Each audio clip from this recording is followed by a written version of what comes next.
তুমি দাঁড়া, তুই কোথায় যাচ্ছিস? এই তো ভাইজান, কুলসুমের বাসা। দেখ শুনি, তুই কি কুলসুমের কাছে যাচ্ছিস নাকি সাব্বির সঙ্গে দেখা করতে যাচ্ছিস সেটা আমি জানি। তবে তোমাকে একটা কথা বলি, সাব্বির ছেলেটা ভালো না, তুই ওর সাথে ঘোরা ছেড়ে দে। তুই জানিস ও একটা চিটার, একটা বাটপার, একটা ফ্রড। তোর মতো অনেক মেয়ের জীবন নষ্ট করেছে ও। আর আমাদের একটা ফ্যামিলি, একটা সুনাম আছে, এই এলাকায় আমাদের একটা সম্মান আছে। তুই আমার একটা ছোট বোন, আমি তোকে অনেক ভালোবাসি, তোকে অনেক স্নেহ করি, মায়া করি। আমি চাই না আমার বোনটা একটা বাজে ছেলের সাথে চলাফেরা করুক।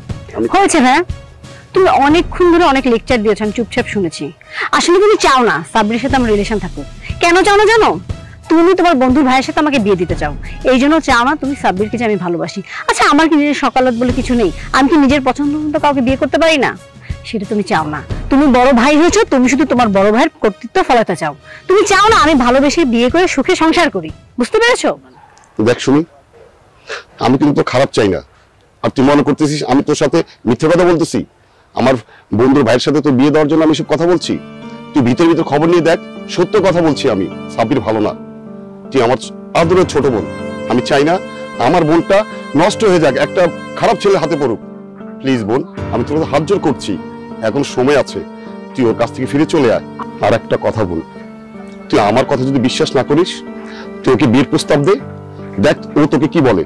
সত্য কথা বলছি, ও তোকে বিয়ে করবে না, ও তোকে ব্যবহার করতে চাচ্ছে।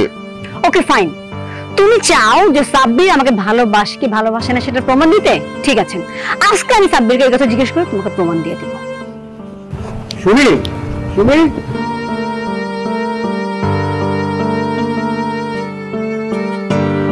হ্যাঁ হ্যাঁ, তুমি কেন বুঝতেছো না? তুমি ছাড়া কি আমার কেউ আছে? আচ্ছা ঠিক আছে, হিসাবটা করবো করবো করবো। আচ্ছা ঠিক আছে, রাখ, পরে হিসাবটা শেষ করবো না তোর সাথে। তোমার সাথে ইম্পর্টেন্ট একটা কথা আছে আমার। যে এখানে তুমি আমার জন্য ইম্পর্টেন্ট একজন পার্সন, সেখানে আর ইম্পর্টেন্ট কি কথা থাকতে পারে? আচ্ছা আরো অনেক ইম্পর্টেন্ট কথা আছে। আচ্ছা বলো, কি ইম্পর্টেন্ট কথা? আমরা বিয়ে কবে করছি? বিয়ে? হ্যাঁ অবশ্যই। আরে তুমি কি বলছো? বিয়ে তো আমি অবশ্যই করবো, তোমার সাথে আমার রিলেশন না। আর আমি যদি তোমাকে বিয়ে না করি তাহলে কাকে করব?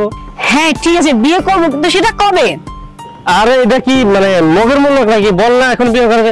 বিয়ে করতে গেলে ন্যূনতম একটা প্রস্তুতি লাগে, মিনিমাম 5 থেকে 7 দিন তো সময় আমাকে দিবা।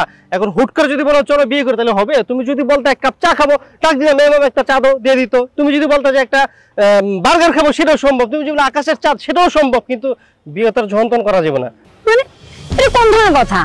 তুমি আমাকে ভালোবাসো, আমি তোমাকে ভালোবাসি, এখানে তো টাইমের কি আছে, এত প্রিপারেশনের কি আছে? তুমি আমাকে বিয়ে করবে আজ এবং দেখো, আমি এখনো বিয়ে করার জন্য আমি রেডি না। আমি এখন বিয়ে করতে পারবো না, সমস্যা আছে। সমস্যা আছে? কি সমস্যা? তুমি কি আমাকে ভালোবাসো না?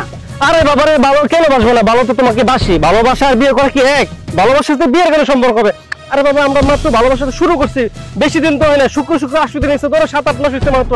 আমরা এখন জীবনটাকে উপভোগ করবো, এনজয় করবো, মানে বিনোদন করবো। বিনোদন তো আমি কিছু করলাম না। তুমি আমি পাগল এসে বিয়ে করার জন্য সারা জীবন করে আছে না? কি বললাম?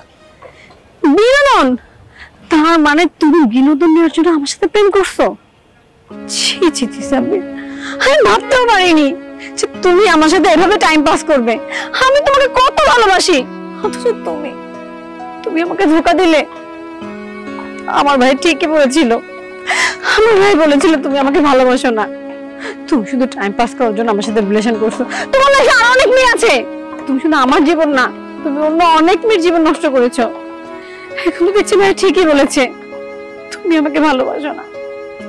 আমার আমার ভাই ঠিক বলেছে, তুমি আমার জীবনটা নষ্ট করার জন্য আমার লাইফে আসছো।